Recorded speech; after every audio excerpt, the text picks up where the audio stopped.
శ్రీ మహాగణాధిపతయే నమః, శ్రీమాత్రే నమః. మాచిరాజు భక్తి ప్రేక్షకులందరికీ నమస్కారం. జ్యోతిష శాస్త్రంలో ముహూర్త విభాగానికి ప్రత్యేకమైన ప్రాధాన్యత చెప్పడం జరిగింది. ఎవరైనా పిల్లలు పుట్టినప్పుడు నామకరణం చేసేటప్పుడు, పిల్లలకు పేర్లు పెట్టేటప్పుడు జ్యోతిష శాస్త్ర పరంగా కొన్ని ముఖ్యమైన నియమాలు పాటించాలి. అలాగే అన్నప్రాసన చేసేటప్పుడు కూడా తప్పనిసరిగా కొన్ని ముఖ్యమైన నియమాలు పాటించాలి. నామకరణం చేసేటప్పుడు, అన్నప్రాసన చేసేటప్పుడు ఎలాంటి ముఖ్యమైన నియమాలు పాటించాలో ఈ వీడియోలో మనం తెలుసుకుందాం. ఆడపిల్లలైనా మగపిల్లలైనా పిల్లలు పుట్టాక, పిల్లలు జన్మించిన మొదలు 11వ రోజు కానీ, 12వ రోజు కానీ, 16వ రోజు కానీ, 20వ రోజు కానీ, 22వ రోజు కానీ నామకరణం చేయాలి, పేరు పెట్టాలి అని జ్యోతిష శాస్త్రంలో చెప్పారు. అబ్బాయి అయినా సరే, అమ్మాయి అయినా సరే, వాళ్ళు పుట్టిన తర్వాత వచ్చే 11వ రోజు, 12వ రోజు, 16వ రోజు, 20వ రోజు, 22వ రోజు, ఆ రోజుల్లో పేరు పెడితే తిథి, వారము, నక్షత్రం చూడాల్సిన పని లేదు, ఎలాంటి ముహూర్తాలు చూసుకోవాల్సిన పని లేదు. అలా కానప్పుడే ప్రత్యేకమైన తిథి, వార, నక్షత్రాల్లో ముహూర్తం చూసుకొని పేరు పెట్టాలి. అయితే పేరు పెట్టేటప్పుడు సహజంగా మగపిల్లలకైతే సరి అక్షరాలలో పేరు పెట్టాలి, ఆడపిల్లలకైతే బేసి అక్షరాలలో పేరు పెట్టాలి అని కొన్ని జ్యోతిష శాస్త్ర గ్రంథాలన్నీ కూడా తెలియజేస్తున్నాయి. అంటే సాధ్యమైనంత వరకు మగపిల్లలకి 2, 4, 6, 8 ఇలా సరి సంఖ్యలో అక్షరాలు వస్తే చాలా మంచిది. ఆడపిల్లలకైతే 3, 5, 7, 9, 11 ఇలా బేసి సంఖ్యలో అక్షరాలు వస్తే చాలా మంచిదని జ్యోతిష శాస్త్ర ముహూర్త విభాగంలో చెప్పారు. అలాగే కొంతమంది ఆడపిల్లలకి నదుల పేర్లు పెడుతూ ఉంటారు, చెట్ల పేర్లు పెడుతూ ఉంటారు, లతల పేర్లు పెడుతూ ఉంటారు, అడవుల పేర్లు పెడుతూ ఉంటారు, నక్షత్రాల పేర్లు పెడుతూ ఉంటారు. అలా అస్సలు పెట్టకూడదు అని జ్యోతిష శాస్త్ర ముహూర్త విభాగం తెలియజేస్తోంది. ఆడపిల్లలకి చెట్ల పేర్లు పెట్టినా, నదుల పేర్లు పెట్టినా, లతల పేర్లు పెట్టినా, నక్షత్రాల పేర్లు పెట్టినా, అడవుల పేర్లు పెట్టినా జీవితంలో కొద్దిగా కష్టాలు ఎదురయ్యే అవకాశం ఉంటుంది.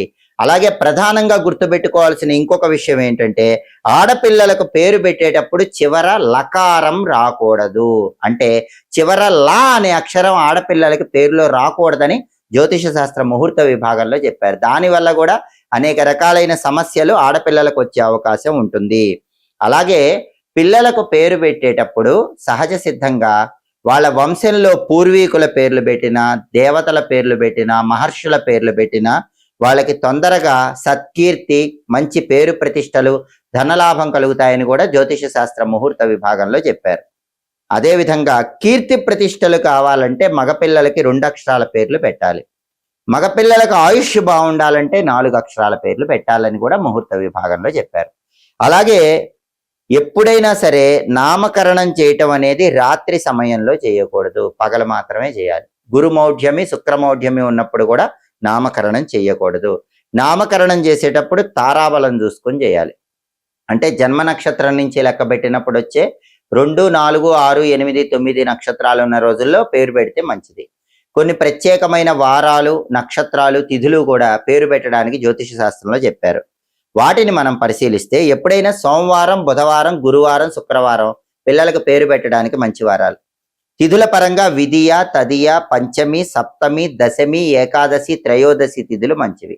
ఈ తిథుల్లో పేరు పెడితే మంచిది. అలాగే నక్షత్రాల పరంగా కూడా జ్యోతిష్ శాస్త్రంలో కొన్ని నక్షత్రాలు చెప్పారు. ఆ నక్షత్రాలు ఉన్న రోజుల్లో పేరు పెట్టాలి. అంటే అర్థం ఏంటి? తారాబలం ఉన్న నక్షత్రమే తీసుకోవాలి, కానీ ఆ రోజుల్లో ఈ నక్షత్రాలు ఉండాలి. శిశువు జన్మ నక్షత్రం నుంచి లెక్క పెట్టినప్పుడు వచ్చే 2, 4, 6, 8, 9 నక్షత్రాలు ఉంటే దాన్ని తారాబలం అంటారు. ఆ తారాబలం ఉన్న రోజుల్లోనే పేరు పెట్టాలి, కానీ ఆ తారలు ప్రత్యేకమైన నక్షత్రాలు అయి ఉండాలి. ఆ రోజుల్లో పేరు పెడితే మంచిది. అవి ఏ నక్షత్రాలు అంటే అశ్విని, మృగశిర, పునర్వసు, పుష్యమి నక్షత్రాలు నామకరణం చేయటానికి మంచివి. ఉత్తర ఫల్గుని, ఉత్తరా నక్షత్రం మంచిది. హస్త, చిత్త నక్షత్రాలు మంచివి. మూలా నక్షత్రం మంచిది. శ్రవణ నక్షత్రం మంచిది. ధనిష్ట, శతభిష నక్షత్రాలు మంచివి. ఉత్తరాభద్ర, రేవతి నక్షత్రాలు కూడా చాలా మంచివి. ఈ నక్షత్రాలు ఉన్న రోజుల్లో మీ పిల్లలకి తారాబలం సెట్ అయితే మాత్రం పేరు పెడితే చాలా మంచిది. కాబట్టి ఎవరైనా సరే శిశువు జన్మించాక 11, 12, 16, 20, 22 ఈ రోజుల్లో పేరు పెట్టడం వీలు కాకపోతే తిథి, వారము, నక్షత్రము చూసుకొని పేరు పెట్టండి.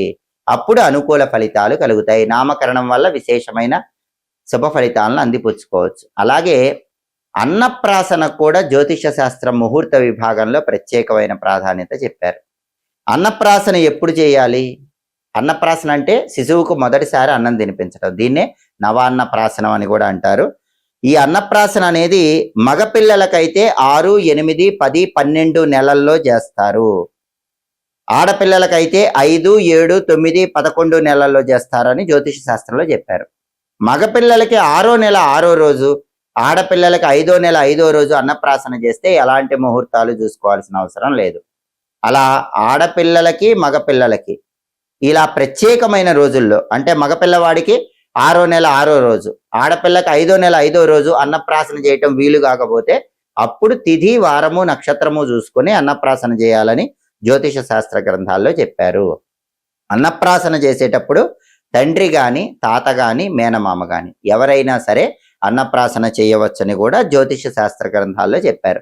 అన్నప్రాసన చేసేటప్పుడు కూడా తారాబలం చూసుకోవాలి. అంటే శిశువు జన్మ నక్షత్రం నుంచి లెక్క పెట్టినప్పుడు వచ్చే 2, 4, 6, 8, 9 నక్షత్రాల్లో ఏదో ఒక నక్షత్రం ఉండాలి. ఆ రోజు అన్నప్రాసన చేయాలి. అలాగే అన్నప్రాసన చేయటానికి కొన్ని ప్రత్యేకమైనటువంటి వారాలు, తిథులు, నక్షత్రాలు కూడా చెప్పారు.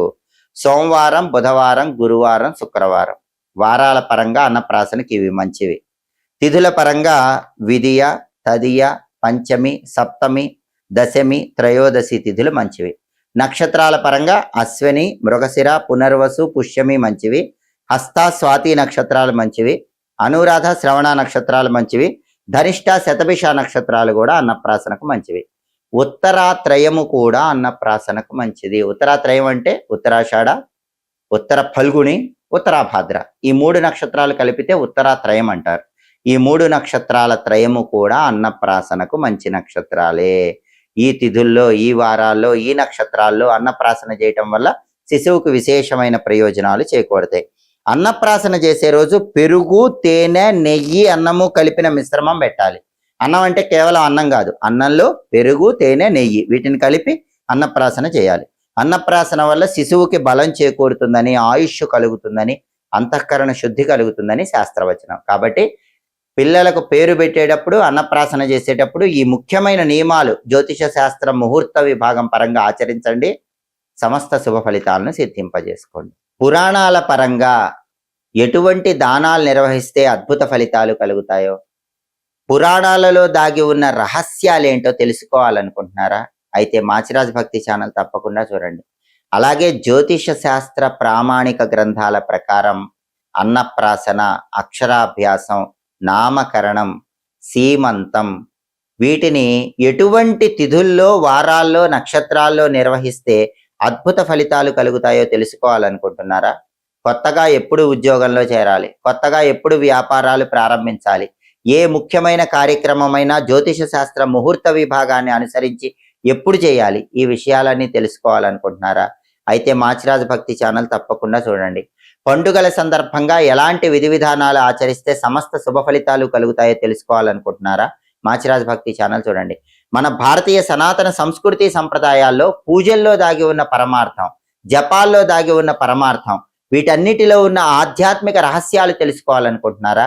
అయితే మాచిరాజ్ భక్తి ఛానల్ తప్పకుండా చూడండి. మా వీడియోస్ మీకు నచ్చినట్లయితే మా ఛానల్ లైక్ చేయండి, కామెంట్ చేయండి. మా ఛానల్ వీడియోస్ 10 మంది మిత్రులకు షేర్ చేయండి. మా ఛానల్ సబ్స్క్రైబ్ చేసుకోండి. పక్కనున్న బెల్ సింబల్ నొక్కటం మాత్రం మర్చిపోకండి. సర్వే జనాః సుఖినో భవంతు. స్వస్తి.